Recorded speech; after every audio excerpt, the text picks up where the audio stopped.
brother Kasuku, tulia. Huyu hapa Kasuku, nimemwambia tulia, pumzika nikafanye kazi. Huyu hapa kijana mdogo Kasuku, vijana wanadili na ardhi na madini. Kasuku, naomba utulie, niache nikafanye kazi. Tulia, pumzika saizi, kunywa maji mengi, kunywa juisi nyingi. Pale kuna juisi fresh, unajua ukishakunywa juisi fresh nenda sauna, pumzika, niache mimi nikafanye kazi yangu. Hakuna shida.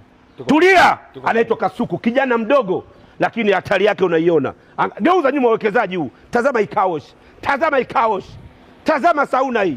Wewe unajenga chumba kimoja Mburati unasema una sauna. Sauna hii hapa. Self container ni sauna na spa. Una chumba kimoja Mburati. Eti nina sauna, unatujazia vitu kibao. Tazama hiyo. Twende. Wewe dereva, twende. Dereva yuko wapi? Yes, washa gari wewe. Twende kule, washa mnyama. Huyu hapa. Tajiri kaniambia niingie humu. Tajiri kaambia niingie humu. Dereva yuko wapi? Washa gari ndugu yangu. Huyu mtoto anaweza kumchukulia poa, ana hela. Hii inaitwa ZX. Lazima niwanyoshe wajue utofauti. Washa baba. Asante.